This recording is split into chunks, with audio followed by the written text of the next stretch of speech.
MiniWarGaming's Reanimation Protocols. Matthew here from MiniWarGaming.com with Steve, hey. And welcome to another episode of Matt and Steve sit here and talk about the new Necron Codex because they like Necrons and they both play Necrons quite often, and these are all Matthew's Necron models. On me. There's a quiz at the end of this video. And we've been talking about all the different changes to the models and units, and not models, but mostly units, because only one change to the models, and that's a new Necron Overlord model. But units, all the changes to the units in the Necron Codex. We've covered so far 4 out of 6 of the Force Org slots. Now we are going to talk about heavy supports. And after the heavy support slot in this video, the next video is going to talk about the Lords of War. And that'll be at the link in the video description below, which will be in the MiniWarGaming Vault. If you've been watching this series, you're probably starting to catch a pattern here. Actually, if you've been watching MiniWarGaming at all, you've probably caught a pattern. Yes, we put half of the videos into the vault, and that is because that is how we actually fund making these videos. Advertising revenue just isn't there in this market to really be able to make this all possible. So it is made possible by viewers like you, more particularly Vault members, if you happen to be one, then Vault members like you. So thank you very much if you're a Vault member. If you're not a Vault member, it's okay too. It's okay. But you should definitely try it out. There is a free 7-day trial. Click the link in the video description below. It'll automatically take you there. Check it out. And if you don't like it, you can cancel. You can stay for the 7 days and watch all these videos and then leave. There's no limit. At least check out all these, yeah. Yeah, you get full access for the 7 days. No limitations. So check it out. The reason we allow that is because the majority of people who sign up for it do end up staying because they realize how much they like it and how much they end up, they're just supporting us so much, and we do appreciate that. So let's jump into it. We're talking about heavy support, which Steve and I just had a little discussion before we turned on the video camera, and we both agree is the most disappointing of all the slots. There's still some good choices in there, but overall it's just like... It's just not as spectacular as Fast Attack or troop choices. Troop choices. Just troop choices. Troops didn't have to get a buff, just the overall rules for Necrons had to do it for them. Yeah. I mean, you just need troops in this game now. Yeah, forget your heavy support stuff. So let's go through the different heavy support options. Now the very first one is the heavy destroyers, and we talked about that in the last video, which was in the vault, when we talked about destroyers. So we're not going to spend a lot of time there. Essentially, the major changes to the heavy destroyers is, one, you can take them as a heavy support choice, whereas before you could take 3 heavy destroyers as a fast attack choice. You can't do that anymore. Hey, you still get just one of them. You could get one of them, yes, but not 3. Is that a bad thing? I say no, because we have so few good options in heavy support. It's kind of nice that they move something away from fast attack, where we have our beloved Tomb Blades and Rays, which are really good too. And they've put them somewhere else, so that if you're doing a combined arms attachment, you could be like, yeah, let's bring heavy destroyers, because they're not bad. They're it could 50-point last bringing cannon. 6 single guys with a last cannon. Yeah, but that's 6 different choices. Yeah. You're going unbound then. No, 3 fast attack and 3 heavy support. Yeah, I guess. Yeah. I'm going to try it. Look at his face. So why not, right?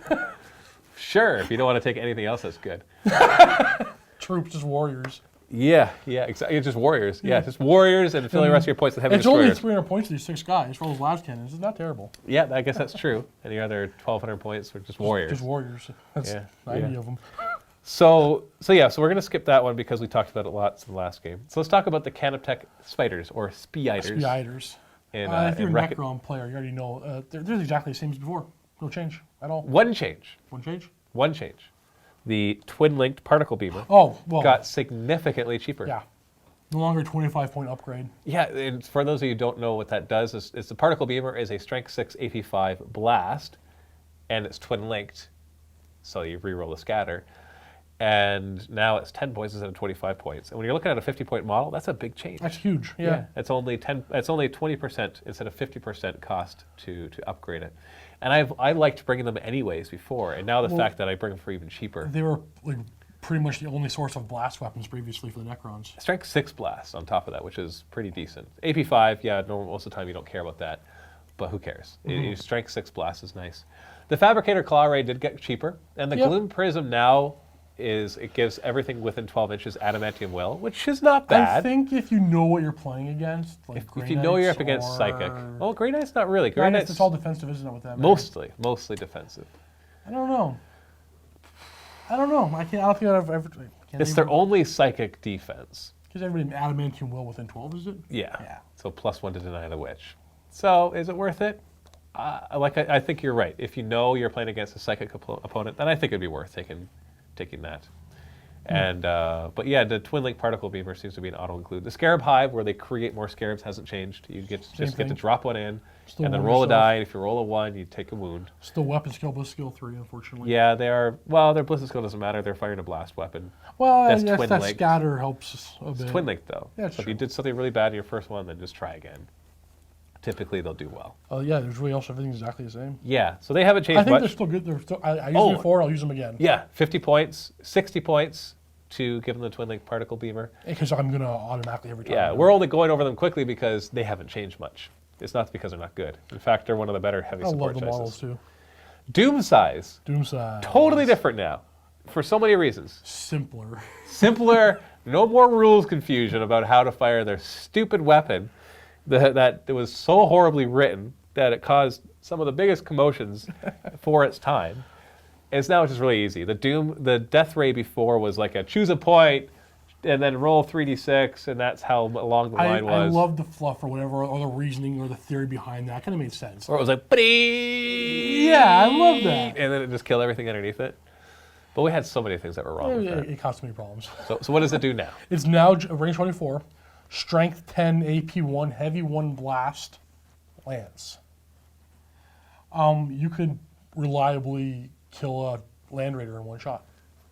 Yeah. And the fact that it's a blast allows you to still target groups of guys too, especially like Terminators, Yeah, for absolutely. example. It's not wasted on a maybe single 3. squad of or whatever guys. Yeah, because the line, typically, it was hard to cross a lot of the guys in a single unit anyways. Yeah, you pretty much So- got about 3 on average, I found. Yeah, so a small Yeah. blast is going to be more like 2 on average, unless it's small bases all packed together. Then you can get more than that. So strength 10 AP1. And the lance is a nice little addition. What else has strength 10 lance? The zone throws. Do they? Yeah, it's only AP2 though, not AP1. Well, they're overpowered anyway. Yeah, right. Now, the big disadvantage with the fact that it's been specified as a blast weapon means now it can't hit flyers. Now, it couldn't before, Right.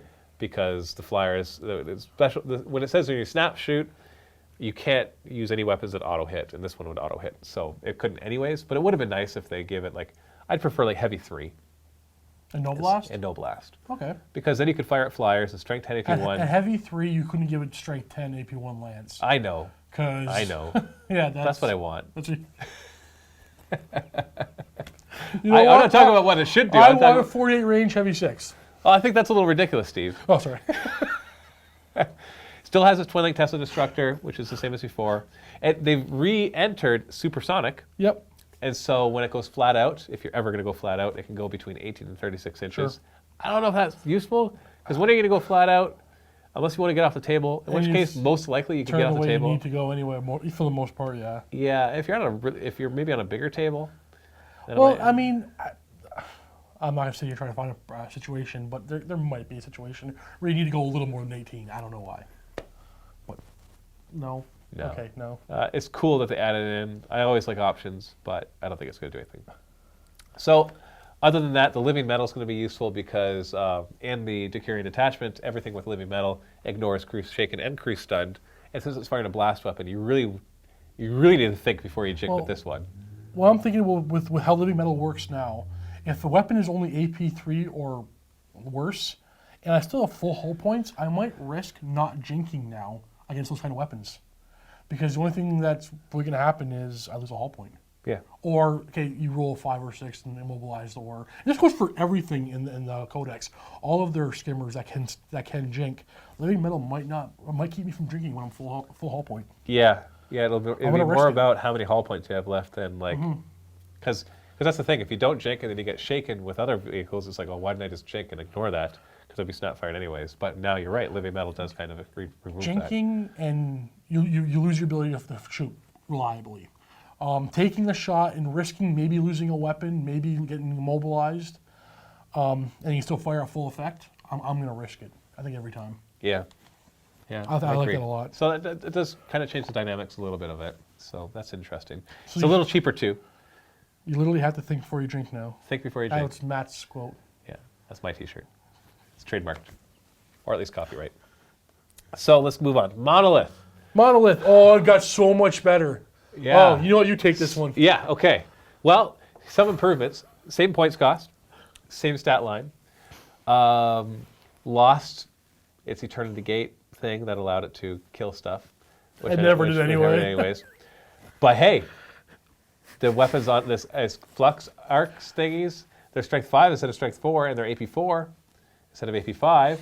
We got it now, guys. Yeah, you're totally, everybody, you're screwed against We Necrons can't now bring because of monoliths monoliths. now. Yeah, we'll do whatever we call The problem is the particle whip is an ordnance. Like, so when you why? fire it, all those Gauss flux arcs are just, they're snap firing. If they drop the monolith to 195, I just feel so much better about it. Or let it fire all the weapons at full Or versus let it skill. fire all. I just, Even at with the ordnance. 200 points, it's It's not worth it.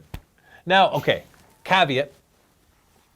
There is the formation, which 2 of them come with the obelisk. yes. I will try that formation. And in that formation, it's actually part of the Decurion attachment, so you can actually bring this in your normal games.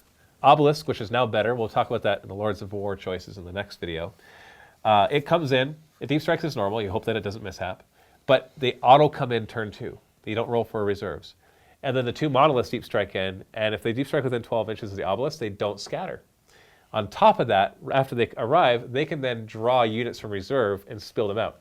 Now, normally the rule for the Eternity Gate is at the beginning of the Necron turn, you have to do that, rather than, and by the time you're deep striking, you're already at the movement phase. Mm-hmm. And so this allows basically a surgical strike of Yep. a lot of guys. Obelisk drops in, and you hope, as long as it doesn't mishap, that's your wild card. It doesn't mishap, and then all of a sudden you drop into monoliths without mishapping, within 12 inches. That's a big radius. And then they spill out 2 full units Yeah. of whatevers. Probably a group of 20 warriors, which we've already talked about, or 2 blades. Or 2 blades. And they come out. Although 2 blades, you don't need that mobility. They're they're fast already enough. there, So yeah. just warriors. Just have them poop out 40 warriors right in front of the enemy, and it's just like blam. Oh, hit us back because you can't hurt us because we're 4-up reanimations with re-rolling. Probably not re-rolling ones because the overlord is probably hiding in the back. But still, and that to me, I'm going to find a way to make that work. I mean, you're talking about over 1,000 points. yeah, but that's 1,000 points of a lot of firepower. Come on. And then it gets to drop its 2 particle whips at the same time, and this is all turn 2. Well, let's be honest. And then they're on the Necrons- table. Armor 14, 4 hull Necrons points. aren't known for their speed or long-range weaponry. So getting them all on the table on turn 2, really close to your opponent, I think it's worth the risk of Or maybe one Lich monolith. Guard. It could be Lich Guard with a Resurrection Orb and a Lord. You know what? With their 3+ invulnerable and then their 4+ feel no pain, I'm comfortable walking them forward. Yeah, but then you wanna waste the whole out- game. Yeah, possibly. But having all those warriors pop out, what can't they It's a- hurt? What it's- can't they kill? It's the fact that it auto comes in turn 2. There's so many times that I've just rolled crappy reserve Yep. rolls and things don't come until turn 4. And it's just like, why bring a unit if he's only going to show up for half the game? And that just makes him twice the Yeah. points cost when you really think about it, because he's not even there for half the game. And this auto comes in turn 2. So I think with that formation, there's some hope. There's some fun there too. So Yeah. Other than that, monoliths are still monoliths. yeah, no. Because I'm thinking, I'm like, well, I you kept could not bringing fire them. the particle whip, and then you can fire strength 5 AP4. That sounds good. Because That's just- let's say, okay, look, That's there's just a bunch Gauss of blasters. there's a bunch of 4+ armor save guys. We can kill them. I'm like, oh wait a second, a large strength 8 AP3 blast will do that too. But So why not do that? Maybe there's one Tau Farware on that objective, and there's one Riptide on this objective. You can fire 2 targets. That's true. That's true. Yeah, they are allowed to fire different targets, but it doesn't overrule the whole. I don't know. Right, No, right. They're still Hold on, monoliths. hold on. They're still monoliths. Let's just make sure we're independent targeting. Yep. It's better to fire different targets, but cannot target, you get forced to disembark as prior as a result. Okay. Yeah, it doesn't say anything about being able to fire at full ballistic skill. So, monoliths, meh, but we'll see. Even if they could fire full ballistic skill, I don't know if 200 points would be fully worth it. If they but- could, I think I would be happy with them. Yeah. That's all. And giving them strength 5 AP4 instead of 4 AP5, I think that change would be big enough. Okay, so let's talk about the Annihilation barge. The Annihilation barge was always like the auto include in the Necron Codex before because they're 90 points. And you They're know what? Tesla, strength 7, shooting at flyers. Yeah. They're still about not now? bad. What They're about now? 30 points more expensive, but we all knew that was coming.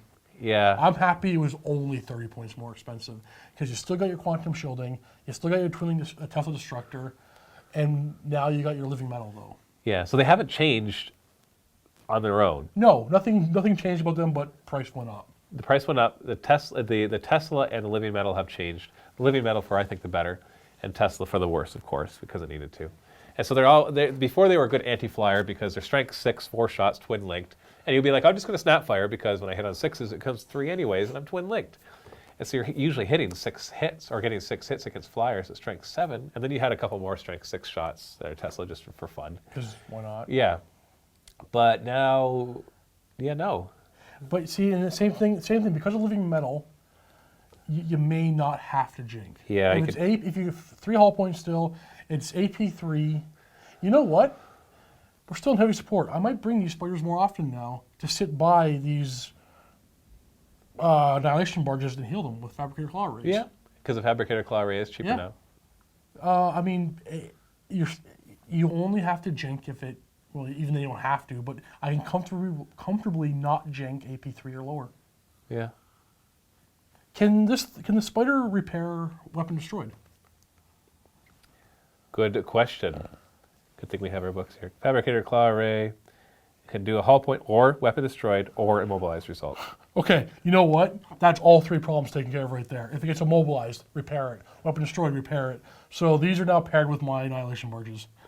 And the Annihilation barges in the Doomsday arc come in a formation in the Decurion detachment, where they soak up the quantum shielding Yes, losses. I like that a lot. And so then you have the spiders nearby to heal them. Just need one to go heal the one that got hit or So whatever. let's talk about the Doomsday arc then.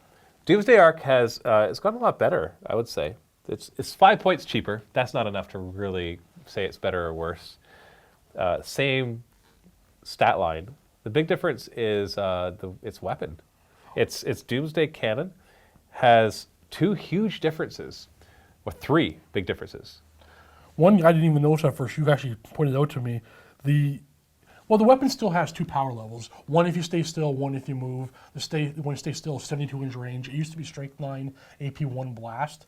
Large blast. Large blast, sorry. And now it's strength 10, is it? 10 AP1 large blast, primary weapon 1. And for those of you who don't That's what I know, need to point out to me. I didn't even realize that. yeah, primary weapons are typically on super heavies, because what they do is they're ordnance without the disadvantage of an ordnance. Like before, ordnance basically is that if you fire it, everything else snap fires. But primary weapon is you still get to fire at full ballistic skill, and it has the advantage of rolling the 2d6 and taking the best one for armor penetration. And that's strength 10. 10, you're going to pen something. Yeah, strength 10, AP1. Yeah. So all of a sudden, this thing actually is a viable. It was already a good viable vehicle killer before with strength 9, but now strength 10 taking your best one, it could even take on things like Land Raiders, whereas before it's like, yeah, not really. Yeah. And its secondary fire mode, which before it dropped it to strength 7 small blast, is now strength 8 AP3. Mm-hmm. All that much better. So that actually is still useful. It's a crack missile. Yeah, and then of course with the Gauss flare arrays being improved to salvo 510, that's just although usually at the back, so they're not going to usually have that many targets to fire at. I don't have one, and I got to buy one. Yeah, I got 2. See, 1 and then somewhere else. And somewhere else. Yeah, I got those right away because they look cool. So Doomsday Arc definitely has been improved, especially with the formation. You have a formation that you take 2 Annihilation barges, and as long as they're close to it, when it takes a penetrating hit, normally it would lose its quantum shielding, but instead you can have one of the nearby Annihilation barges lose their quantum shielding. And so it can take that many extra penetrating hits and still stay in armor 13. Stick a spider nearby who can repair the hull points, and you're good to go. Yeah. For quite a while. And repair happens in the shooting phase, correct? Yes. So you can repair before you fire. activate that thing and then fire it. Yeah. Yeah. Yeah, it's pretty awesome. The last thing in the heavy support is the Transcendent C'tan. Boy, did this guy take a bit of a hit. I knew we were going to see that, but I didn't know he'd go from being a gargantuan. I thought a bit of a hit, or even a hit. But they threw him across the room, charged him again, and stomped on him. I know. Like, he's not the same guy anymore. Poor guy. Now, he used to be a gargantuan creature, which I always thought was funny because he's like smaller than the Wraiths when you really look at the size of him. So he's not gargantuan at all.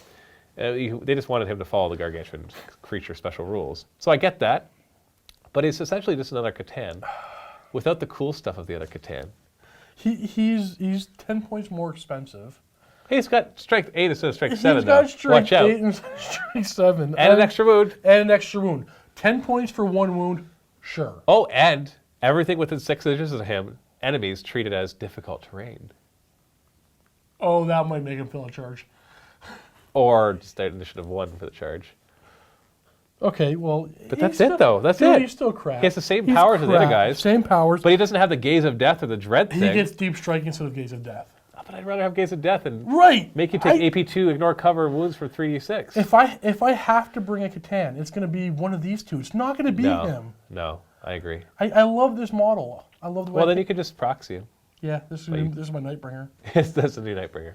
Or just like the shard of the Stevenator, and then just give him the same rules as Nightbringer. Counts as. So I'm just disappointed. It took a model that it just never get used again. Yeah. And yeah, the old one was ridiculous. It was. 2 Hellstorm Destroyer templates per that turn. That thing was overpowered. Yes, it definitely needed to get nerfed, but I don't know if it needed. I don't know if they needed to say, you know what, let's just remove that and just bring in this other C'tan who will use the same model to make everybody think they still have their C'tan. But I really do think 1 toughness makes them almost considered. No, even then. Yeah, no, if he was toughness 8, that would make him a lot better. Toughness 7 is too low. Yeah, because your Wraith Knights are toughness 8, so why can't our Transcendent God of Star Eaters be a toughness 8, right? Some guy made a Wraith Bones way tougher than this guy. I know, and he eats stars. Or they used to, at least, until they got shattered. Yeah, you won't see him much anymore, I don't think. No. Not that you did before, but... Which is too bad. Oh, well. Just too bad, because that essentially replaces the rules for the Transcendent C'tan. So, heavy support choices. My least favorite of all of them, I would say. Still have some good options, such as the Doomsday Ark, Annihilation barges, the spiders. All good. Like that formation. Heavy destroyers can work. And I think we're just mostly disappointed with the Monolith of the Transcendent C'tan is really what it comes down to. And the Doom Scythe. I don't know how much you'll see the Doom Scythe, because I guess it's only 30 points more than a Night Scythe. Yeah. Maybe you'll see it because of that. Or maybe there's some good formations that we just haven't seen with it. There's probably going to be more, if you need a flyer, there's more likely than not going to be more room in your heavy support than your fast attack. That's going to be it. And your regular combined arms attachment. Yeah, that's probably it. Okay, well, thanks for watching. And of course, Vault members, click the link below to go and watch the video about the Lords of War. There's actually quite a few to talk about. If you're not a Vault member, you can still click it. Get that free 7-day trial. You know you wanna. Just try it out. I wish I could do like that hypnotic toad thing. Hypnotoad? Name that reference. Yeah, Hypnotoad, that's what it is. Now back to Hypnotoad. So thanks for watching, and happy wargaming.